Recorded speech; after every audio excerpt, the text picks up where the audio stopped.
With tensions high in the region, Israelis are used to living under constant threat of conflict. But how prepared are the people of Israel should they come under attack? RT's Paula Sleer takes a look. Israel is the most threatened country in the world. We're talking about 50 to 60,000 of rockets that might be sent into Israel. And this is the reason why we have to be prepared. But if the bombs start falling, the only thing Menachem Pinsky can do is pray. Because, like other Orthodox Jews, this father of two is bristling with anger.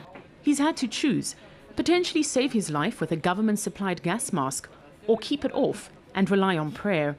As things stand, he can't do both. I cannot cut off my beard to fit the gas mask. The beard is part of being a Jew. Growing a beard falls under respect of human life, and I should not be forced to remove it in times of war, just because the gas mask the government gives me doesn't fit over it. But even if you're a clean-shaven Israeli, only slightly more than half the population has a gas mask. And if that's not indication enough, recent drills organized by the Home Front were ignored by most people. A random sample of Tel Aviv residents, and most people here will tell you that in times of war they know they must grab their gas mask if they have one and run to a staircase.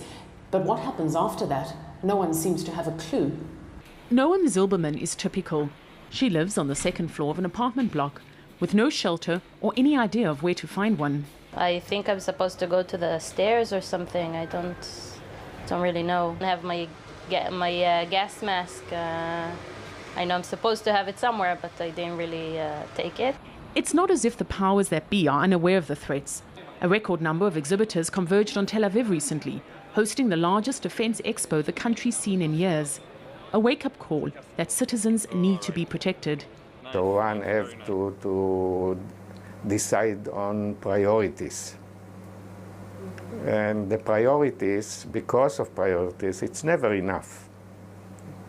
If the IDF had a larger budget, it would do more. But that's still no excuse, complain residents of this Druze village not far from the Israeli-Lebanese border.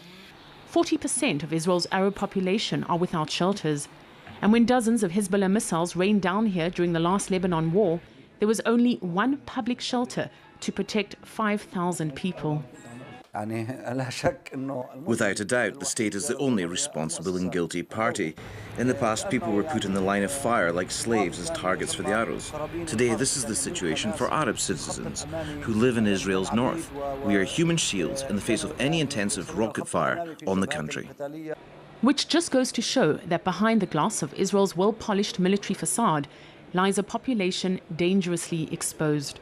Paula Sleer, RT, Tel Aviv.